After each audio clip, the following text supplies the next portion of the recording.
بسم اللہ الرحمن الرحیم رب اشرح لی صدری ویسر لی امری واحلل عقدۃ من لسانی یفقہوا قولی۔ عزیز طلبہ، آج کا آپ کا لیکچر آپ کی اردو کی کتاب سرمایہ اردو جو سال اول کی ہے اس کا سبق نمبر 3 ہے، سر سید کے اخلاق و خصائل۔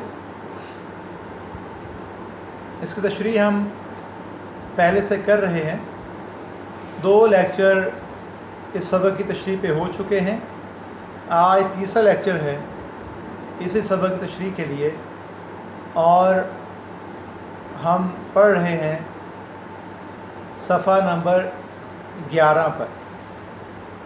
تو جس طرح میں کہتا ہوں کہ کسی بھی تحریر کو سمجھنے کے لیے اس کے مصنف کے خیالات کو سمجھنا ضروری ہے،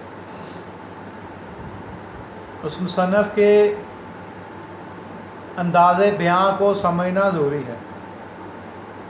تو مولانا الطاف سنہالی جو کہ سر سید کے قریبی دوستوں میں سے تھے، وہ اس سبق کے مصنف ہیں۔ وہ ایک نثر نگار، عالم، شاعر اور تنقید کار تھے۔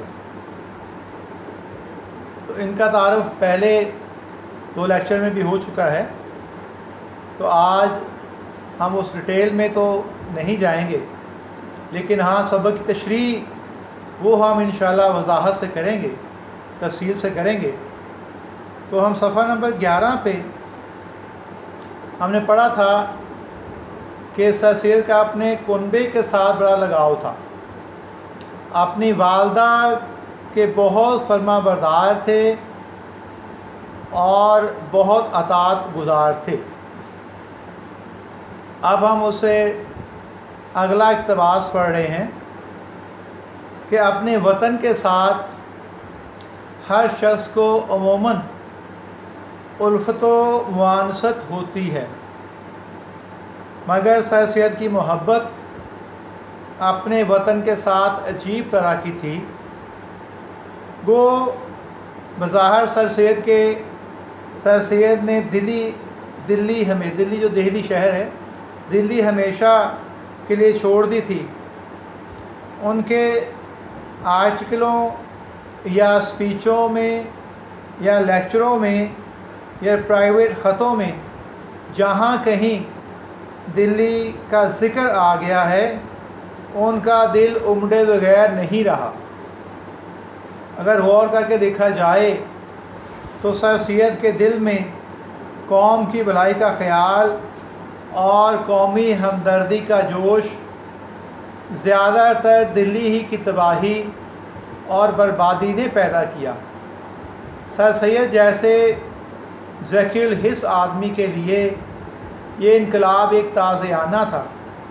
دلی کا سناٹا دیکھ کر ایسی چوٹ ان کے دل پر لگی جو رفتہ رفتہ اور آخر کار ناسور بن گئی۔ تو ہم نے یہ صفحہ نمبر 11 کے آخری اقتباس کی ریڈنگ کی ہے۔ آپ دیکھتے ہیں کہ تشریح کہ اپنے وطن کے ساتھ ہر شخص کو عموماً الفت و موانست ہوتی ہے۔ یہ انست جو ہے الفت اور موانست کا مطلب انس ہے، پیار ہے۔ الفت کا مطلب بھی پیار محبت، یہ مترادف الفاظ آپ کہیں کہ استعمال ہوئے ہیں۔ جو شخص بھی کہیں رہتا ہے، پیدا ہوتا ہے، وہ اس کا وطن ہے، اس سے محبت سے ہو ہی جاتی ہے۔ جو شخص کسی گھر میں رہتا ہے کچھ عرصہ، اس کو اس گھر سے موانست ہو جاتی ہے۔ تو یہ ایک عام نفسیات کی بات ہے جو ہر انسان کے ساتھ ایسا ہی ہے۔ لیکن الطاف سنہالی لکھتے ہیں کہ سر سید کو اپنے وطن سے عجیب طرح کی محبت تھی، بہت گہری محبت تھی۔ وہ بظاہر سر سید احمد خان دلی شہر کو چھوڑ کر چلے گئے تھے، لیکن ان کی باتوں میں جہاں کہیں وہ بیٹھے کسی مجلس میں بات کر رہے ہیں، کوئی آرٹیکل میں لکھا ہے، یا کوئی تقریر کہیں کر رہے ہیں، کسی مجمع میں تقریر کر رہے ہیں، یا کوئی پرائیویٹ خط دوستوں کو کہیں خطوط لکھ رہے ہیں، خط کا جواب دے رہے ہیں، تو دلی کا ذکر جہاں بھی آتا، دہلی شہر کا ذکر جہاں بھی آتا، ان کی تحریر میں یا ان کی گفتگو میں، ان کی بات چیت میں، ان کی تقریر میں، تو ان کا دل بھر جاتا تھا۔ کیوں؟ کہ دلی شہر سے ان کو ایک انسیت تھی، ایک پیار تھا، ایک الفت تھی، اور وہ ختم نہیں ہوئی تھی۔ چھوڑ تو گئے تھے لیکن ختم نہیں ہوئی تھی۔ تو وہ جب بھی دلی کا ذکر سنتے یا کرتے تو ان کا دل بھر آتا تھا، دلی کی تباہی اور بربادی کو سوچ کر، ذہن میں لا کر۔ یہاں سقراط کا ایک قول ہے کہ وطن کی محبت ہی سب سے بڑی عبادت ہے، تو اپنے وطن سے محبت عبادت سمجھ کے کرنا چاہیے، اور سر سید احمد خان یہ عبادت کرتے تھے۔ کہتے ہیں کہ اگر غور کر کے دیکھا جائے تو سر سید کے دل میں قوم کی بھلائی کا خیال اور قومی ہمدردی کا جوش زیادہ دلی کی تباہی اور بربادی نے پیدا کیا۔ تو دلی کی تباہی اور بربادی کو دیکھ کر ان کے دل میں اپنے وطن سے، دلی سے بہت محبت جاگ گئی تھی، اور وہاں کے لوگوں سے بھی ان کے دل میں بڑی محبت تھی کہ زندگی میں ایک مصیبت آ گئی تھی، تباہی آ گئی تھی، اداسی چھا گئی تھی، زندگی نام کو نظر نہیں آتی تھی۔ ایسے تھا جیسے کہ موت کے سائے وہاں پہ پھیلے ہوئے ہیں اور پھر رہے ہیں۔ تو وطن سے محبت یا قوم کی بھلائی کا خیال تو ہم جانتے ہیں کہ سر سید نے ساری زندگی اپنی قوم مسلمانوں کے لیے اور برصغیر میں رہتے ہوئے عموماً سب کے لیے جو مشکلات تھی اس کو ختم کرنے کی کوشش کی۔ جو حکمران تھے برصغیر میں انگریز، ان کے ساتھ بڑے اچھے تعلقات استوار کیے، اور ان کے اور اپنی قوم کے درمیان جو غلط فہمیاں تھیں ان کو دور کرنے کی کوشش کی۔ جس طرح سے ہم دیکھتے ہیں کہ جنگ آزادی جو 1857 میں ہوئی، اس کے بعد انگریزوں کا رویہ مسلمانوں کے ساتھ انتہائی ظالمانہ تھا، جابرانہ تھا، اور وہ اس جنگ آزادی کو غدر کا نام دیتے تھے اور مسلمانوں کو اس کا ذمہ دار ٹھہراتے تھے۔ اسی وجہ سے انہوں نے مسلمانوں پر خوب سختیاں کرنا شروع کر دیں، ان کی جائیدادوں پر قبضے کرنے شروع کر دیے، ان کو ملازمتوں سے فارغ کر دیا، ان کی جگہ ہندوؤں کو تعینات کرنا شروع کر دیا۔ چونکہ ہندو ایک مکار قوم ہے اور وہ اپنا فائدہ نکالنا جانتے ہیں۔ جنگ آزادی کے بعد جب انہوں نے دیکھا کہ ہم ناکام ہو چکے ہیں اور انگریز جو ہیں وہ اب اس کا بدلہ تو لیں گے، تو ہندو انگریزوں کے ساتھ مل گئے اور خوشامد کر کے فائدے لینا شروع کر دیے اور سارا ملبہ مسلمانوں پر ڈال دیا۔ تو یہ سب میں سر سید کا جو کردار تھا کہ انگریزوں اور مسلمانوں کے درمیان جو ایک خلش پیدا ہو گئی تھی، ایک دیوار کھڑی ہو گئی تھی دشمنی کی، اس کو گرایا، اور آہستہ آہستہ کس طرح سے اپنی قوم کی حالت کو بہتر کرنے کی کوشش کی۔ تو لکھتے ہیں کہ سر سید جیسے ذکی الحس آدمی کے لیے انقلاب ایک تازیانہ تھا۔ ذکی الحس کہتے ہیں بہت ہی حساس آدمی، جو چھوٹی سے چھوٹی بات کو بھی اپنی طبیعت پر بہت محسوس کرتا ہو، اس کو کہتے ہیں ذکی الحس آدمی۔ تو سر سید کے بارے میں کہ اتنے حساس تھے کہ یہ جو تباہی بربادی تھی دلی شہر کی، اور جو انگریزوں کا مسلمانوں کے ساتھ رویہ تھا، یہ تو ایسے ہی تھا جیسے کسی نے ان کی روح پر تازیانے برسانے شروع کر دیے ہیں۔ دلی کا سناٹا دیکھ کر ایسی چوٹ ان کے دل پر لگی جو رفتہ رفتہ اور آخر کار ناسور بن گئی، اور یہ جو دکھ تھا، غم تھا، یہ آخری دم تک سر سید کے ساتھ رہا۔ ناسور کہتے ہیں نہ قابل علاج بیماری، نہ قابل علاج زخم، تو ایک ایسی بیماری کی شکل اختیار کر گیا جو کہ صحیح ہونے کا نام نہیں لیتی، جس کا علاج نہیں مل رہا تھا، اور ان کی زندگی کے ساتھ ہی یہ دکھ بھی ان کے ساتھ گیا۔ اس سے اگلا پیراگراف سر سید کے دوستوں کے ساتھ کیسا رویہ تھا اس کے بارے میں ہے۔ جو برتاؤ سر سید کا دوستوں کے ساتھ تھا وہ اس زمانے کے دوستوں سے بہت نرالا تھا۔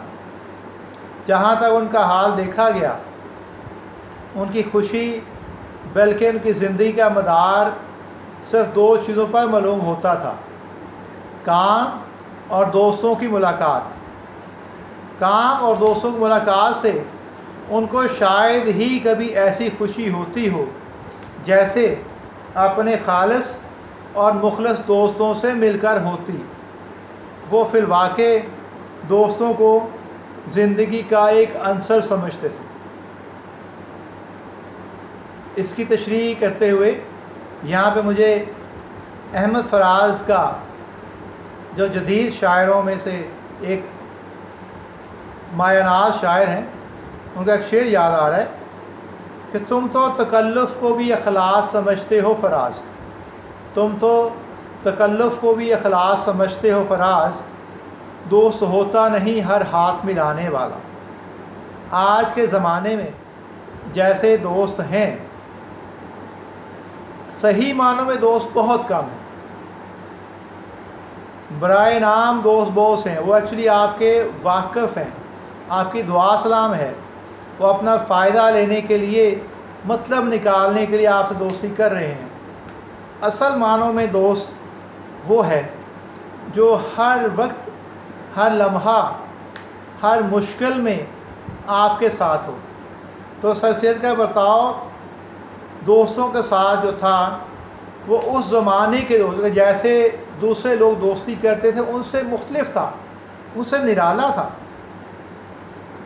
جہاں تک ان کا یہ حال دیکھا گیا، زندگی گزارنے کا طریقہ دیکھا گیا، تو ان کی خوشی بلکہ زندگی کا مدار ہی دو چیزوں پر تھا۔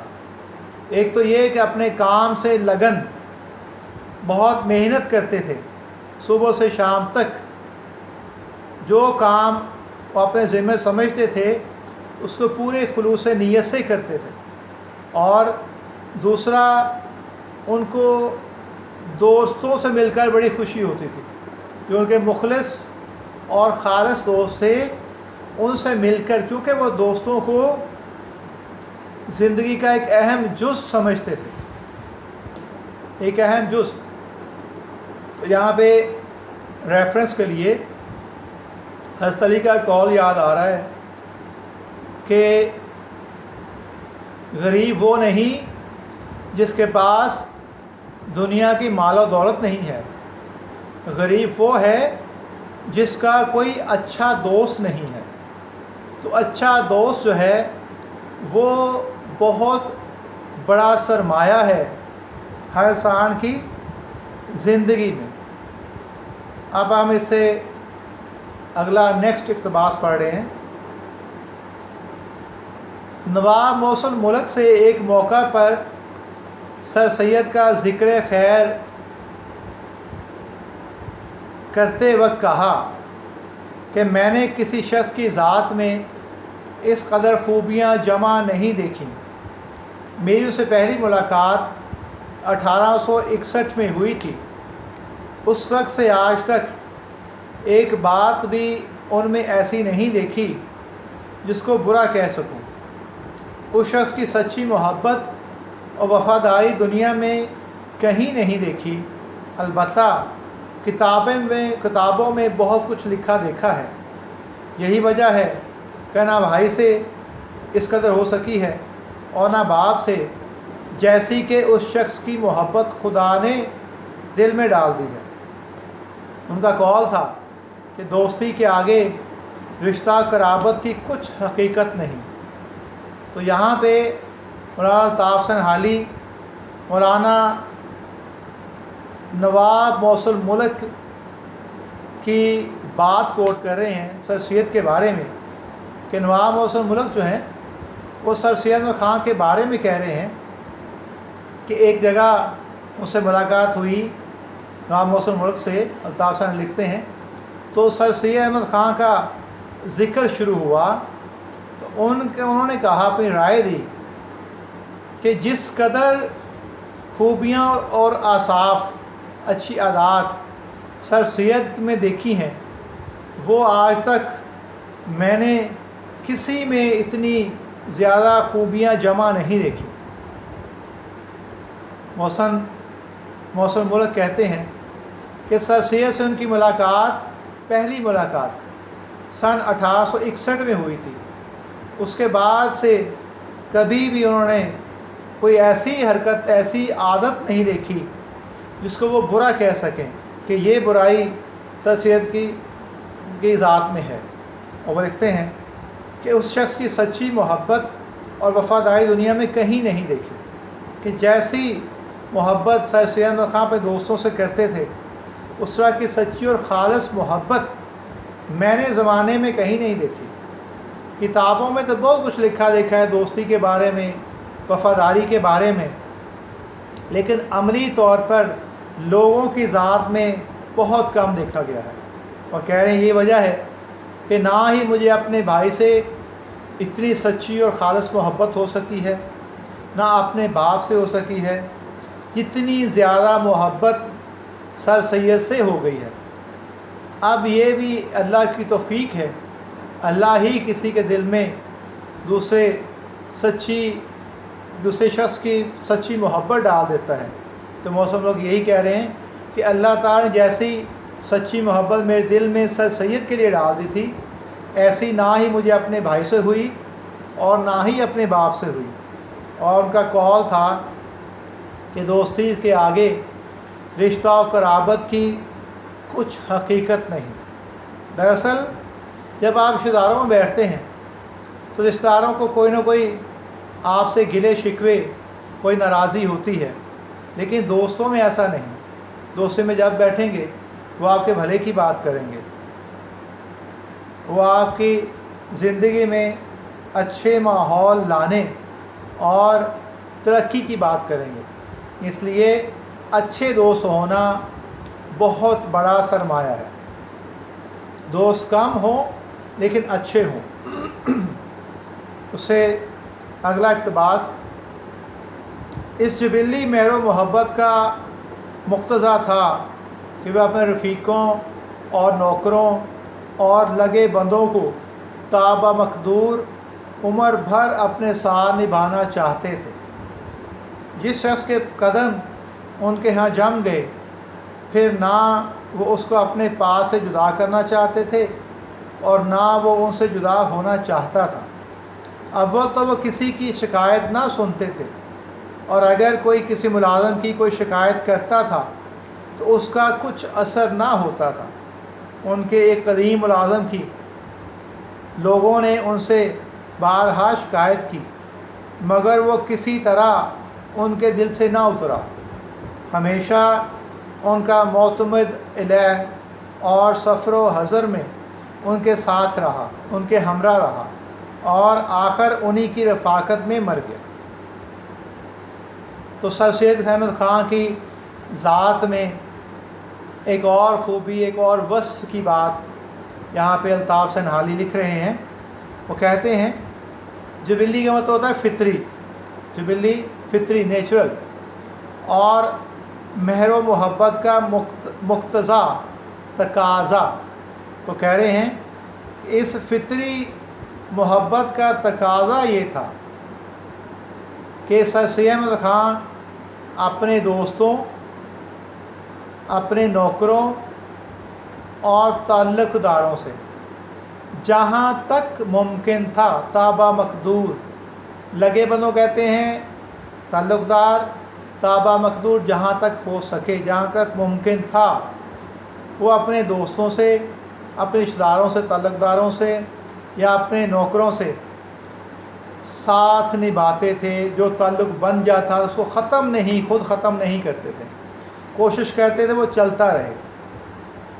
جس شخص سے قدم ان کے ہاں جم گئے، پھر نہ وہ اس کو اپنے پاس سے جدا کرنا چاہتے تھے اور نہ وہ ان سے جدا ہونا چاہتا تھا۔ کہ جو شخص ان سے کوئی تعلق قائم کر لیتا تھا وہ ہمیشہ ان کے ساتھ رہنا چاہتا تھا، نہ وہ اسے اپنے سے جدا کرتے تھے، نہ وہ شخص ان سے جدا ہونا چاہتا تھا۔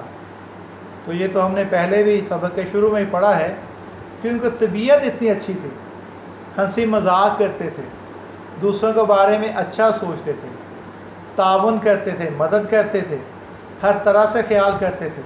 تو پھر ایسے شخص کے پاس سے کوئی بھی جانا نہیں چاہے گا، ہر کوئی ان سے اپنا تعلق قائم رکھنا چاہے گا۔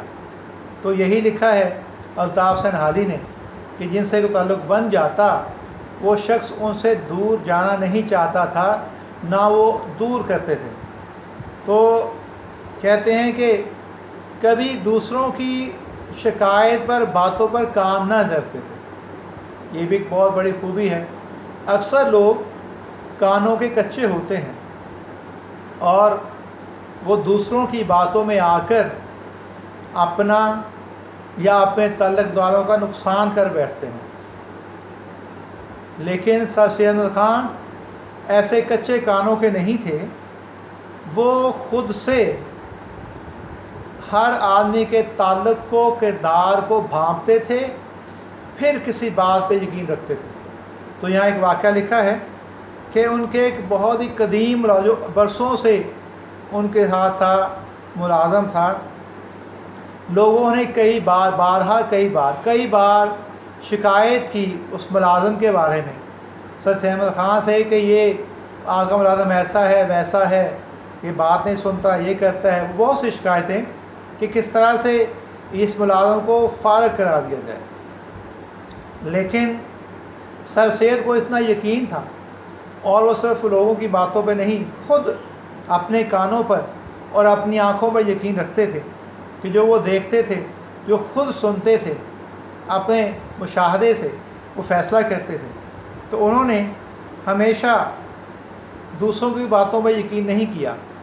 تو جس کی لوگ وہ شکایت کرتے تھے وہی ملازم آخری دم تک سر سید احمد کے ساتھ رہا اور ان کا معتمد علیہ، قابل اعتماد اور سفر و حضر ہر جگہ ان کے ساتھ رہا، اور ان کا سب سے زیادہ قابل بھروسہ، قابل اعتماد ملازم تھا۔ اور انہی کی دوستی اور انہی کے ساتھ جو تعلق بنا تھا اس تعلق داری میں ہی ان کے ساتھ تعلق قائم رہا اور آخری دم تک ان کے ساتھ رہا اور پھر مر گئے۔ اس سے نیکسٹ اقتباس ہے، سیر چشمی اور فراق حوصلگی سر سید کے خاص اوصاف میں سے تھے۔ سیر چشمی کہتے ہیں دل کا غنی ہونا، فراق حوصلگی دل کا غنی ہونا سر سید کے خاص اوصاف میں تھے۔ یعنی سیر چشمی بہت قناعت پسند تھے، بڑے اعلیٰ حوصلہ کے مالک تھے۔ اوصاف، خوبیاں، یہ ان کی خوبیوں میں سے خوبی تھی۔ انہوں نے اپنی کمائی سے نہ کبھی مال جمع کرنے کا ارادہ کیا، نہ اولاد کے لیے کوئی جائیداد خریدی، بلکہ جو کچھ کمایا اس کو یا اپنی ضروری آسائش اور سچی عزت اور نیک نامی کے ذرائع میں صرف کیا، یا کنبے کی خبر گیری، مستحقوں کی امداد، اولاد کی تعلیم، ملک اور قوم کی بھلائی اور مذہب کی حمایت میں اٹھایا۔ تو جہاں اتنی زیادہ خوبیاں سر سید کی ذات میں تھیں، مولانا الطاف حسین حالی یہاں پہ اور خوبیوں کی بات کر رہے ہیں کہ سر سید احمد خان نے کبھی بھی مال و متاع جمع کرنے کا، جائیداد بنانے کا نہیں سوچا۔ کوئی اولاد کے لیے جائیداد نہیں خریدی اور نہ بنائی، جو کچھ کمایا ان کو زندگی کی جو ضروری آسائش ہے، خام خواہ نہیں، اسراف نہیں، فضول خرچی نہیں، جہاں ضروری سمجھا کہ ضروری ہے یہ آسائش اس پہ خرچ کیا، اور سچی نیک نامی عزت کمانے پہ خرچ کیا، اور اولاد کی اچھی تربیت کی، اچھی تعلیم دلائی۔ تو ایک حدیث بھی ہے کہ ایک باپ کا اپنے اولاد کے لیے اچھی تربیت، اچھی تعلیم سے زیادہ اور کوئی وراثت میں جائیداد چھوڑنا بہتر نہیں، کہ سب سے اچھا جو باپ اپنی اولاد کے لیے کرتا ہے اس کی اچھی تعلیم اور تربیت ہے۔ تو یہاں پہ کہہ رہے ہیں کہ سر سید نے جو کچھ کمایا وہ اپنے کنبے، خاندان کی خبرگیری، مستحقوں کی امداد، جو حقدار ہیں ان کو حق پہنچانا، ان کی مدد کرنا، اور اولاد کی تعلیم اور ملک و قوم کی بھلائی میں، قوم کی حالت کو سدھارنے میں، ان کی معاشی، ان کی سیاسی، ان کی تعلیمی، ان کی اخلاقی اور ان کی مذہبی حالت کو سنوارنے پہ خرچ کیا اور مذہب کی حمایت میں اٹھایا۔ یہاں پہ ایک قول لکھیں، امام جعفر صادق علیہ السلام کا قول ہے کہ غذا سے جسم اور قناعت سے روح کو راحت پہنچتی ہے، کیونکہ سر سید احمد خان کی طبیعت میں قناعت تھی اور دل کے غنی تھے، اعلیٰ حوصلہ تھا، بہت وسیع حوصلہ تھا۔ تو ان کے بارے میں، ان کی یہ طبیعت ہے، اس کے بارے میں اب یہ ریفرنس لکھیں گے پھر سن لیں کہ امام جعفر صادق علیہ السلام کا قول ہے کہ غذا سے جسم اور قناعت سے روح کو راحت پہنچتی ہے۔ تو غذا جتنی چاہیے جسم کو وہ کھائیں تو پھر راحت پہنچتی ہے، لیکن جسم کو تو راحت پہنچ گئی، اب روح کو راحت کیسے پہنچے گی؟ جب آپ قناعت کریں گے، جو اللہ نے دیا ہے اس پر خوش رہیں گے، شکوہ شکایت نہیں کریں گے، تو پھر آپ کی روح خوش ہوگی، روح کو راحت ملے گی۔ تو روح کو راحت پہنچانا بھی ضروری ہے۔ آج کل کے دور میں انسان صرف جسم کی ضروریات کو پورا کرنے میں اسراف کی حد تک خرچ کرتا ہے، لیکن اپنی روح کو سکون پہنچانے کے لیے یا راحت پہنچانے کے لیے کچھ نہیں کرتا۔ تو روح، جسم اللہ تعالیٰ نے مٹی سے بنایا ہے، اور جسم کی ضروریات بھی ساری مٹی میں سے ہی پیدا کی ہیں۔ اپنے جسم کو پالنے کے لیے، سکون دینے کے لیے ہم جو کچھ اس کو کھلاتے ہیں وہ اس مٹی سے ہی نکلا ہے، جو غذا کی صورت میں ہے، اس میں پھل ہیں، سبزیاں ہیں، دالیں ہیں، جو کچھ ہم دیتے ہیں وہ زمین سے، اس مٹی سے نکلا ہے، کیونکہ جسم کا تعلق مٹی سے بنا ہے۔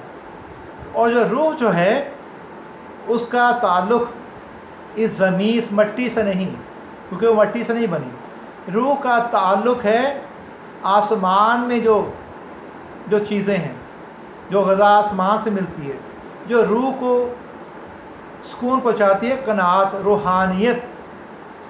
تو روح کو غذا پہنچانا بھی ضروری ہے کہ آپ فنائے نفس کریں، قناعت کریں، تو پھر آپ کی روح خوش ہوگی۔